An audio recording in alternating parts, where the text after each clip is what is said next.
Estamos felizes por estar aqui com vocês, pelo convite que nos foi feito para partilhar com vocês a palavra de Deus hoje. Antes de iniciarmos o estudo da palavra de Deus, queremos orar mais uma vez. Pai eterno, obrigado porque o Senhor está aqui. Obrigado porque o Senhor nos deu o privilégio de estarmos aqui com os nossos irmãos, reunidos em Teu nome, louvando o Teu nome. E agora queremos, como discípulos Teus, aprender aos pés de Jesus. Que o Senhor lance luz sobre a Tua palavra, que a Bíblia, ao ser aberta, traga novo entendimento, nova compreensão da Tua palavra, das Tuas verdades, e que o Senhor nos faça cópias de Jesus, cópias andando nesta terra pelas ruas, mostrando o rosto de Jesus, influenciando as pessoas e atraindo-as para Jesus. É em nome de Jesus que pedimos. Amém. A mensagem de hoje, o título é Estou à procura de Cristo. Eu li no livro de Sérgio Zanella. Sérgio Zanella escreveu o livro A Igreja Traída. E nesse livro, na página 13, o padre Sérgio Zanella escreveu: estou à procura de Cristo e não o encontro. Quanto mais eu entro no meio eclesiástico, mais me perco e menos possibilidade vejo de encontrar Cristo. Onde estará Ele? Onde se escondeu? Se alguém o encontrou, venha depressa me avisar. Não com a boca, não com as palavras, mas com a vida e as suas manifestações. Eu também quero encontrá-lo e levá-lo aos homens e à humanidade. Queridos, este clamor do padre Sérgio Zanella é o clamor da humanidade. Estou à procura de Cristo. Onde está Ele? Onde se escondeu? Não dá, queridos, para vivermos como cristãos no anonimato. Não dá para vivermos como cristãos escondidos, sem que ninguém descubra a nossa identidade. Não tem como. Se você pratica o islamismo, as pessoas percebem rapidamente que você é muçulmano. Por quê? As mulheres usam o véu, usam a burca, não é? A burca. E queridos, mas e nós cristãos? Como é que as pessoas percebem que você é uma mulher cristã? Porque a roupa das mulheres muçulmanas já mostra o estilo da roupa. Agora, como uma mulher cristã mostra que ela é cristã? Como é que um homem cristão mostra que ele é cristão? Ou seja, às vezes as pessoas vivem no anonimato, sem saber que o outro é cristão. Abra sua Bíblia agora e vamos ler em Mateus capítulo 5. Mateus capítulo 5, verso 13 a 16. Mateus capítulo 5 e os versos 13 a 16. Palavras de Jesus. Vós sois o sal da terra. Se o sal for insípido, com que se há de salgar? Para nada mais presta, senão para ser lançado fora e ser pisado pelos homens. Vós sois a luz do mundo.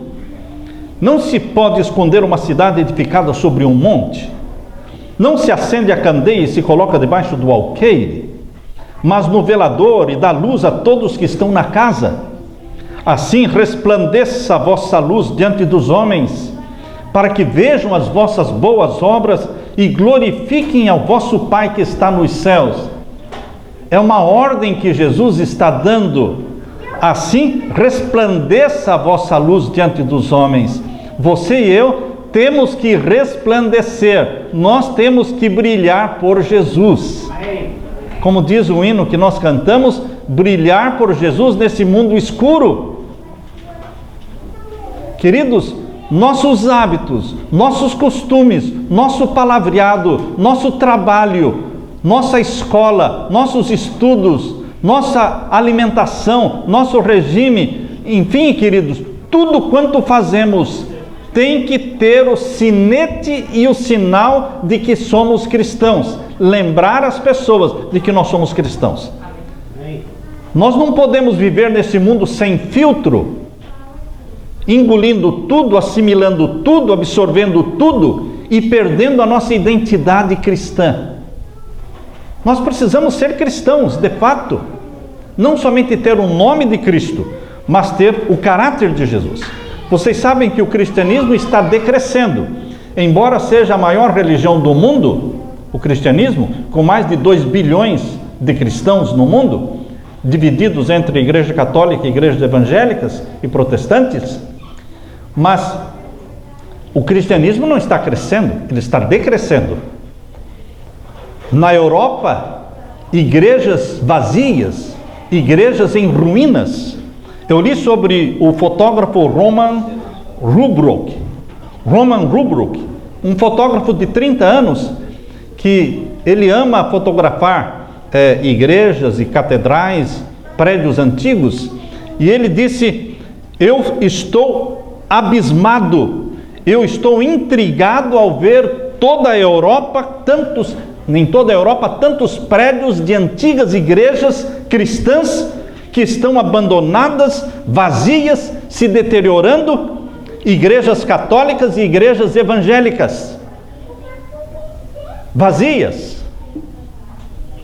Queridos, vocês não vão encontrar as mesquitas vazias, mas vão encontrar igrejas cristãs vazias. O cristianismo está perdendo força. Por quê? Porque os cristãos estão perdendo a identidade.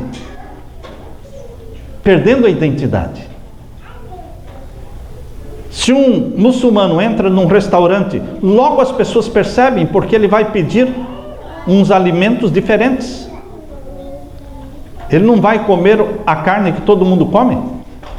Tem que ser sem sangue e sem gordura. As pessoas já percebem. Mas nós cristãos estamos fazendo o quê? Como é que nós estamos agindo? A Bíblia fala sobre isso, mas nós não estamos atendendo à orientação da palavra de Deus. O cristão não pode viver no anonimato, não tem como viver no anonimato. Se há uma coisa que não combina é cristianismo e anonimato. Jesus disse: vocês são sal, vocês são luz. Nem o sal e nem a luz conseguem passar despercebidamente. Na antiguidade, lá na Itália, na antiga Itália, o sal era usado como salário para pagar os empregados. Daí vem a palavra salário, de sal. Vós sois o sal da terra. Mas o sal só tem valor fora do saleiro. Se o sal ficar dentro do saleiro, ele não cumpre com a missão dele. Só que o saleiro é a igreja. Só que nós estamos vendo que nem mesmo dentro do saleiro está existindo sal. Está faltando sal até dentro do saleiro. Porque as igrejas estão se esvaziando, principalmente na Europa. Queridos, o sal faz uma grande diferença quando ele se mistura com a comida. O cristão faz uma grande diferença quando ele se mistura com as pessoas na escola, na universidade, no trabalho, na rua, no comércio. E ele demonstra pela maneira como ele faz transações comerciais, na maneira como ele negocia, na maneira como ele se comporta como estudante numa universidade. Ele tem uma influência porque ele mostra quem ele é. As pessoas percebem, as pessoas observam. Deus muitas vezes sacode o saleiro para que o sal caia para fora do saleiro e se misture com o ambiente. Se você não sair do saleiro espontaneamente, Deus vai sacudir o saleiro para que o sal espirre. É assim que ele permitiu que perseguições acontecessem no primeiro século. Lembram-se vocês, no primeiro século, na igreja cristã primitiva, Deus permitiu a sacudidura das perseguições. No ano 70 houve uma grande perseguição, no ano 134 houve outra grande perseguição, espalhando judeus e cristãos por todo o mundo. levando cristãos para outros países, outras terras, forçando-os a testemunhar, forçando-os a fazer o trabalho que Deus queria. Quando você estuda a história da Igreja Adventista, você descobre que a Igreja Adventista começou aqui em Battle Creek, em Michigan, um estado muito frio, uma cidadezinha até hoje minúscula.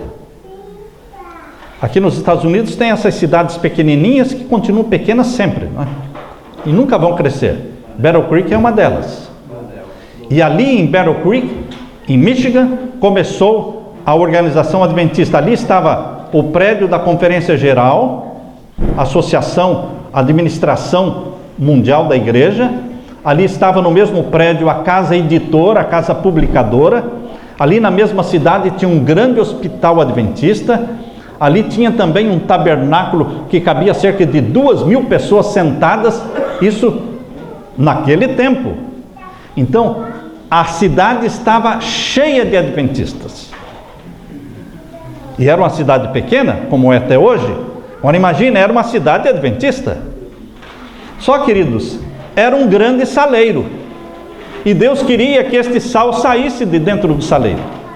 E Deus mandou mensagens dizendo que a igreja deveria se espalhar, ir para os outros lugares, em vez de ficarem se acumulando, se agrupando, todo mundo juntinho ali em Battle Creek. Mas mensagens de advertência foram dadas e o povo não saía. Então Deus disse, então vou dar o meu jeito. Deus deu o seu jeito. Deus enviou um fogo que queimou o prédio da Conferência Geral e a casa publicadora adventista. Queimou tudo, sobrou nada. O povo não saiu. Mas Deus mandou um fogo que queimou o grande hospital. Não sobrou nada. O fogo era impagável, ou seja, não adiantava o bombeiro ir lá. Os bombeiros da cidade de Battle Creek até falaram que o fogo dos adventistas era diferente, porque não apagava. Queimava até virar cinza. Mas o povo não saiu. Deus então enviou um fogo que queimou o tabernáculo, que tinha capacidade para 2.000 pessoas. Aí caiu a ficha. Aí eles, eu acho que é para sair. E aí então começaram a se espalhar, queridos. Deus quer tirar o sal de dentro do saleiro. Ou nós saímos testemunhando, dando estudos bíblicos, fazendo trabalho missionário, evangelizando, falando de Jesus, mostrando Jesus para o mundo. Ou nós fazemos isso espontaneamente, ou nós vamos fazer pela força, porque Deus não vai deixar a obra terminar fracassada. O cristianismo não nasceu para ser uma religião fracassada. O cristianismo é uma religião que vai preparar o mundo para a segunda vinda de Jesus. E queridos, Deus vai agir, porque Deus quer que você mostre Jesus para o mundo. Eu li a história de 2 Martinhos. Um é Martinho de Basileia, outro é Martinho Lutero. Quantos daqui já ouviram falar de Martinho Lutero? Quase todo mundo. Quantos daqui já ouviram falar de Martinho de Basileia? Ninguém, não é? Eu também nunca tinha ouvido falar dele, até que eu li a história. Por que todos conhecem Martinho Lutero e ninguém conhece Martinho de Basileia? Os dois eram cristãos, os dois criam na justificação pela fé. Só que Martinho de Basileia, ele foi preso, e quando foi questionado, foi indagado, não acharam prova suficiente para manter ele na cadeia e soltaram. E Martinho de Basileia, ele não falou alto, não publicou aquilo que ele acreditava. A história conta que Martinho de Basileia costumava escrever aquilo que ele acreditava em papeizinhos e colocar assim na fenda das rochas, na cadeia onde ele estava preso, ele colocava na fenda dos tijolos, das pedras. Isso. Não acharam prova suficiente contra ele, soltaram. E ele ficou um homem desconhecido no mundo. Agora, Martinho Lutero é diferente, irmãos. Martinho Lutero, o que ele acreditava, chamado de 95 teses, ele escreveu e pregou as 95 teses na porta da igreja de Wittenberg, na Alemanha, para todo mundo que passava pudesse ler. Por isso ele ficou famoso no mundo todo, e por isso ele foi um gigante, um herói nas mãos de Deus, para promover a justificação pela fé, a salvação em Cristo Jesus. Martinho Lutero. Daí nasceram os protestantes, que hoje todas as igrejas evangélicas, batista, metodista, adventista, assembleia, todos são igrejas protestantes, porque surgiram do protesto de Martinho Lutero. Queridos, nós temos que fazer nossa fé pública. Eu li a história de Nicolau Copérnico. Nicolau Copérnico acreditava, ele tinha evidências concretas de que não era o Sol que girava em torno da Terra, porque naquele tempo o que o Vaticano falava era lei, e naquele tempo a igreja acreditava que era o Sol que girava em torno da Terra e não a Terra em torno do Sol. Nicolau Copérnico, ele tinha evidências concretas para provar o contrário, e ele disse: eu quero que vocês publiquem o meu livro só depois que eu morrer. Depois que eu morrer, vocês podem publicar o meu livro, porque eu não quero ser perseguido pela igreja. Essa é uma atitude. A outra atitude é Galileu. Galileu agiu diferente. Ele tinha como mostrar que era o Sol, o centro do nosso sistema solar, e era a Terra que girava em torno do Sol, e não o contrário. E ele disse, ele publicou, e ele foi perseguido pela Inquisição Papal, e foi condenado. Mas ele falou aquilo que ele queria. Ele não escondeu, ele não guardou só para ele. Queridos, por que nós estamos contando essas experiências? De nada adiantará se guardarmos nossa fé só para nós mesmos, se guardarmos as bênçãos só para nós mesmos. Nós temos que contar a bênção, nós temos que contar quão precioso é Jesus, quão bondoso é Jesus, quão amigo é Jesus, quão confiável é Jesus. Como é que eu falo com ele e ele me responde? A minha esposa tem dezenas de histórias em que ela pediu e Jesus respondeu. Ela precisava e Jesus atendeu a necessidade.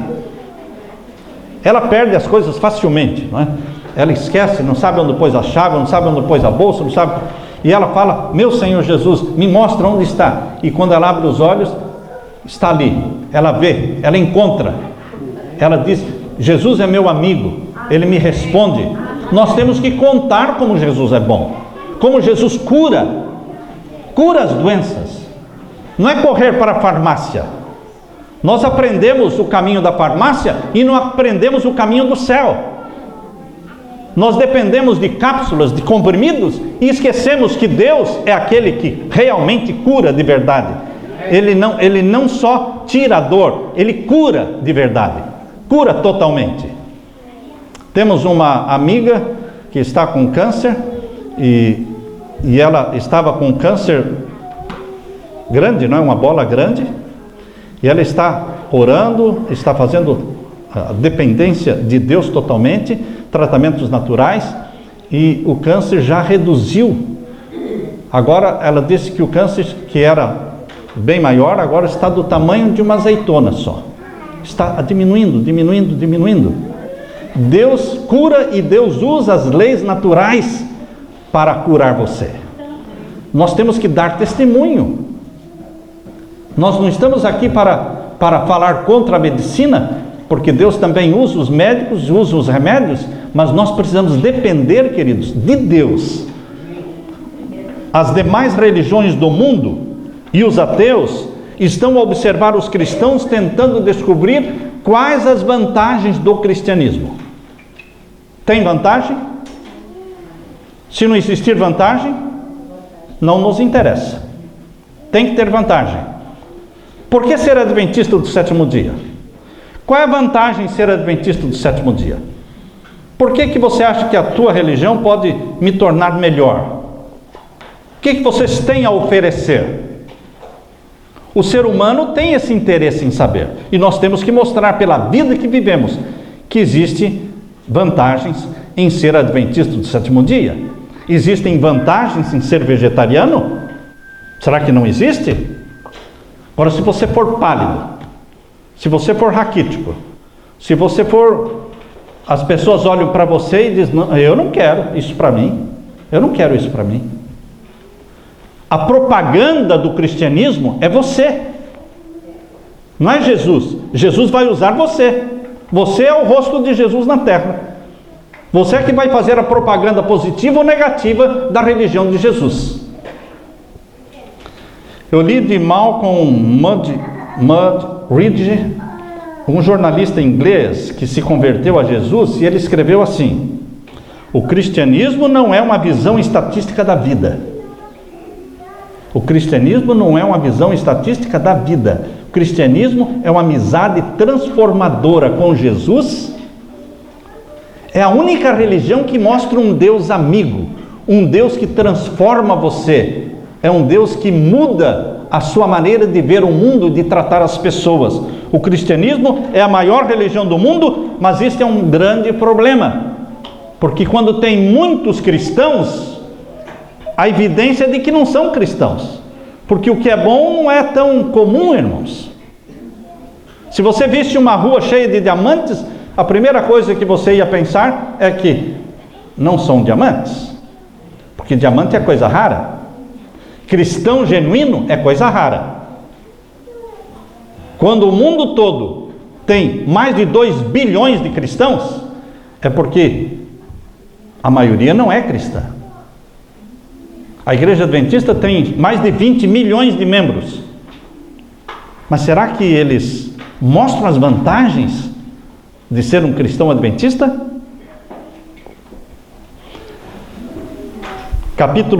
Mateus capítulo 7, irmãos. Abra a sua Bíblia. Mateus capítulo 7, verso 13 e 14. Que tipo de cristianismo é o nosso? É o cristianismo do caminho largo ou é o cristianismo do caminho estreito? Você tem o cristianismo do tudo pode, do nada faz mal? Ou você tem o cristianismo da obediência, da temperança, do negue-se a si mesmo, crucifique o seu eu, negue-se a si mesmo, tome a sua cruz e siga-me? Que tipo de cristianismo é o seu, é o nosso? Aqui lemos em Mateus 7, verso 13 e 14. Entrai pela porta estreita, porque larga é a porta, espaçoso o caminho que conduz à perdição, e muitos são os que entram por ela. E porque estreita é a porta e apertado o caminho que leva à vida, e poucos há que a encontrem. Caminho largo, caminho estreito.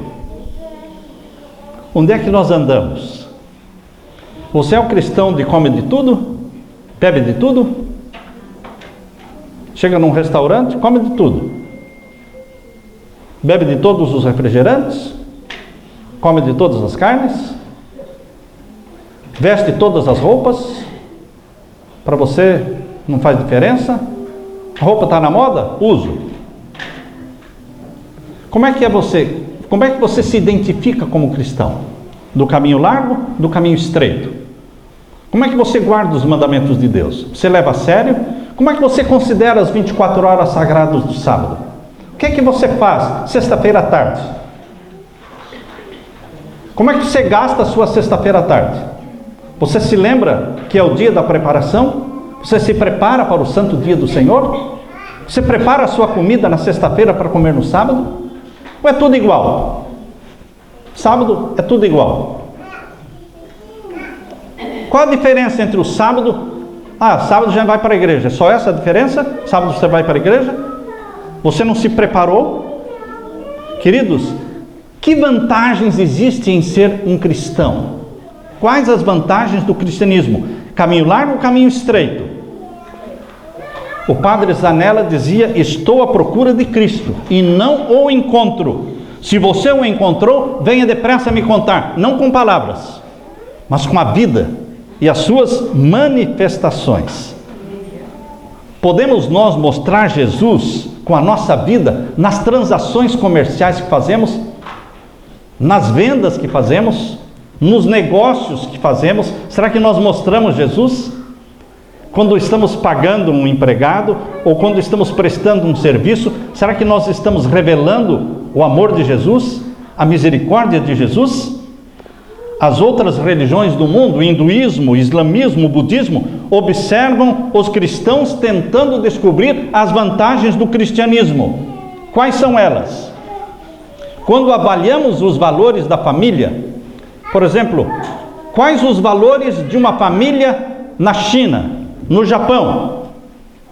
As famílias são muito mais sólidas. Existem muito menos divórcio, muito menos separação no budismo ou no islamismo. Queridos, nesses países onde prevalece o budismo ou o islamismo, bebe-se bebidas alcoólicas muito menos ou quase nada, fuma-se muito menos, usa-se muito menos droga, muito menos violência. Agora, os países conhecidos como países cristãos é onde os casais se separam mais, famílias estão se desfazendo, a droga está correndo solta. Qual é a influência que esses países chamados cristãos podem exercer sobre países não cristãos? Totalmente influência negativa. Nós precisamos mostrar as vantagens do cristianismo. Como a família, segundo a Bíblia nos ensina, o valor da família, o respeito de um marido, de uma esposa, a forma de educar os filhos. Queridos, vocês estão assistindo aí nas notícias a questão da baleia azul? Quantos juvenis estão suicidando? Estão se matando por influência? Isto é puramente descontrole dos pais. Os pais não sabem o que os filhos fazem. Os pais deixam os filhos com a internet na mão, com os celulares, com o smartphone na mão. Eles não sabem o que está acontecendo, perderam o controle. Culpa dos pais. Isso é um reflexo da família que está sendo desvalorizada. O homem mais sábio da Índia, Mahatma Gandhi, disse: eu não me torno um cristão por causa dos cristãos. E Gandhi, ele conviveu com os cristãos. Ele trabalhou durante vários anos na África do Sul. Ele ali foi um jovem advogado na África do Sul. Em 1894, ele viveu ali naquela região. Mas ele dizia: eu não me torno cristão por causa dos cristãos. Quais as vantagens do cristianismo? Se nós frequentamos as mesmas lanchonetes, se nós frequentamos os mesmos restaurantes, se nós frequentamos os mesmos cinemas, se nós alugamos os mesmos filmes nas videolocadoras para assistir com os nossos filhos, com a nossa família, qual é a diferença da nossa religião que nos torna pessoas diferentes? Queridos, tem que existir vantagens no cristianismo.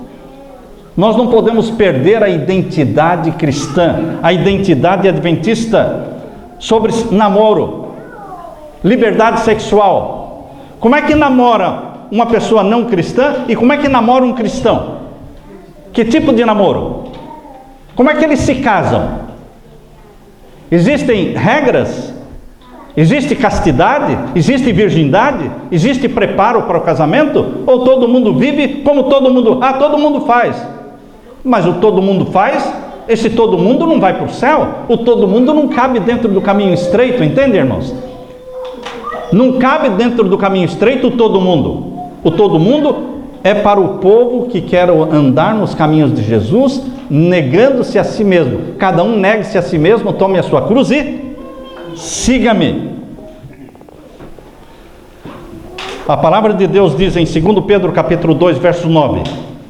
Veja como é que Pedro, queridos, ele destaca o povo de Deus na terra. Como é que ele destaca? 2 Pedro capítulo 2, 1 Pedro capítulo 2, verso 9. Aqui diz, 1 Pedro capítulo 2, verso 9.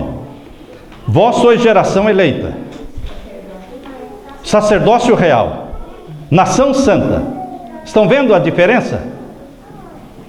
Você é chamado para ser geração eleita, nação santa. Quem é santo é separado dos costumes, dos padrões do mundo. Quais são os padrões do mundo? Homossexualismo, lesbianismo. Isso é o padrão do mundo? Está tudo igual?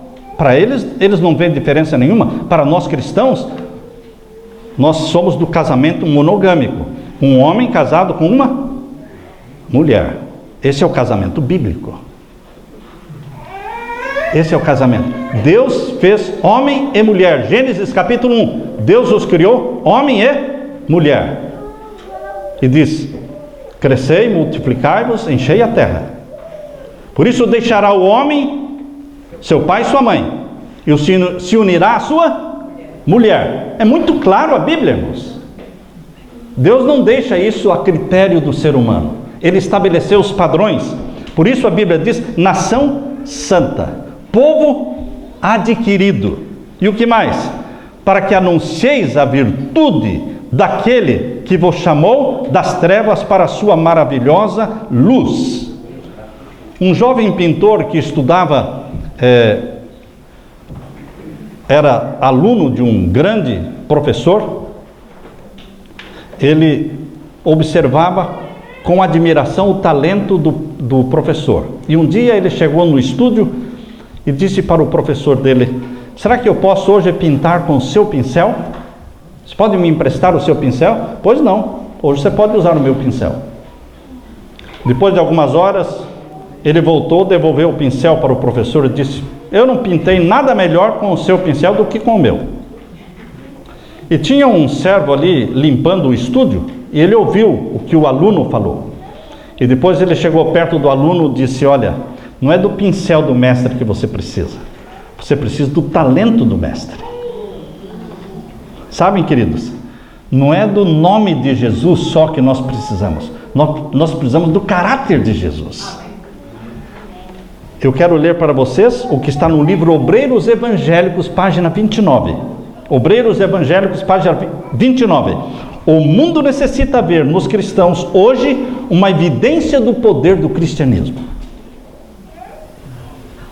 Por que o cristianismo cresceu aceleradamente nos primeiros séculos? E por que agora está estagnado, as igrejas estão esvaziando? Está faltando o quê? O fogo do Espírito Santo, a paixão por Jesus. O mundo precisa ver nos cristãos uma evidência do poder do cristianismo. Obreiros Evangélicos, página 29. Agora no Desejado de Todas as Nações, página 615, diz: Cristo pousa para ser retratado em cada discípulo. Nós temos que tomar tempo para contemplar Jesus. Não sair correndo de manhã, levantar mais cedo para louvar a Deus, levantar mais cedo para ler os evangelhos, levantar mais cedo para contemplar Jesus e assimilar Jesus. Por isso diz aqui, página 615 do Desejado de Todas as Nações: Cristo pousa para ser retratado em cada discípulo. Você e eu precisamos reproduzir Jesus, duplicar Jesus, um monte de Jesus andando nas ruas, fazendo caridade, fazendo esmolas, distribuindo amor, misericórdia.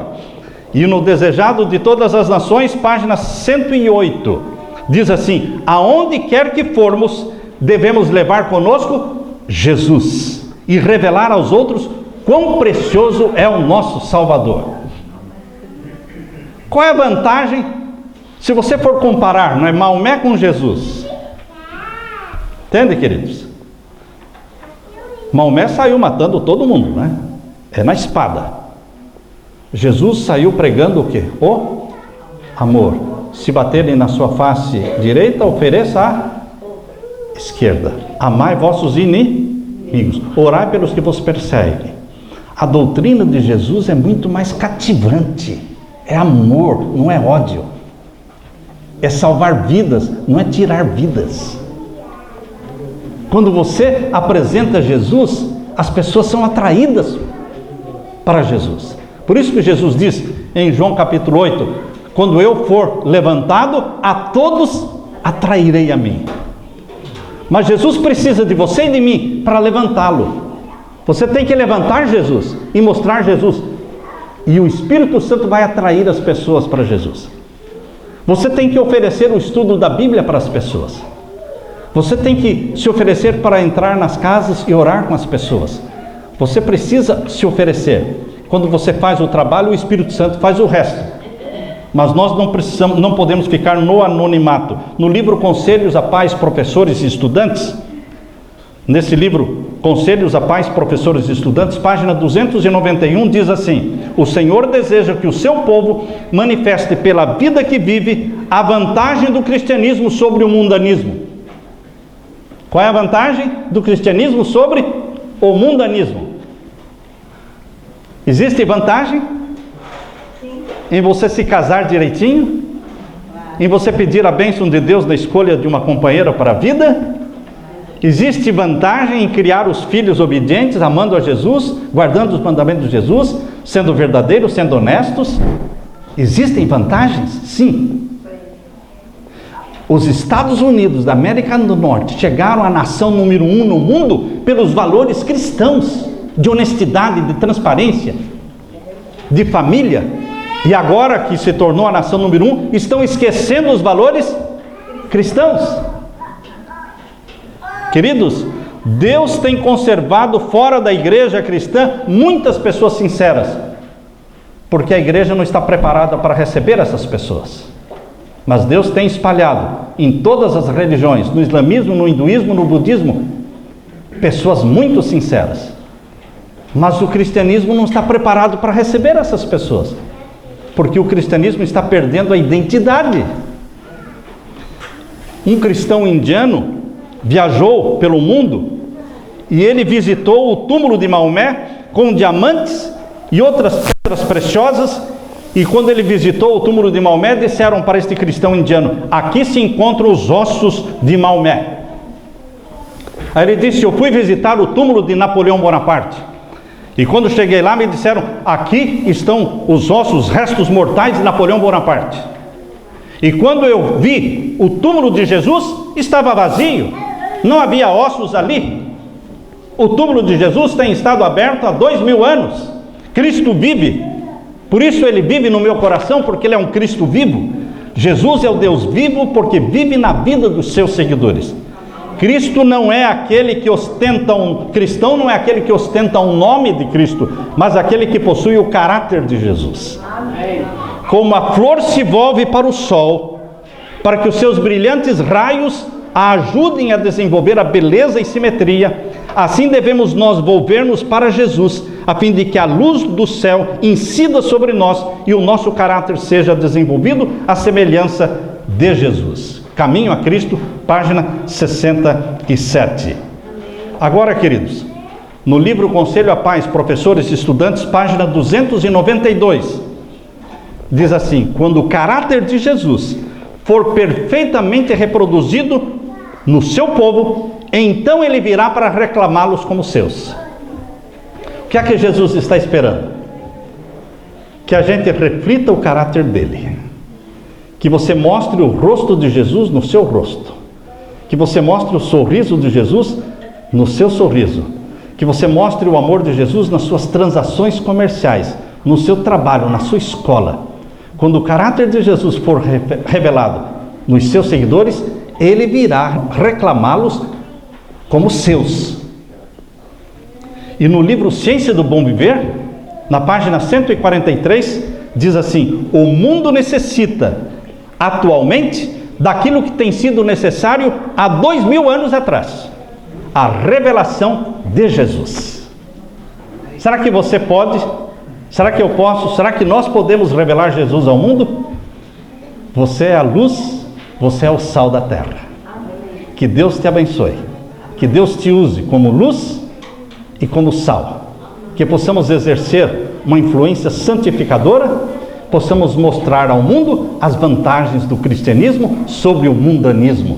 Que a graça de Jesus esteja com você. Amém, irmãos? Amém. Amém.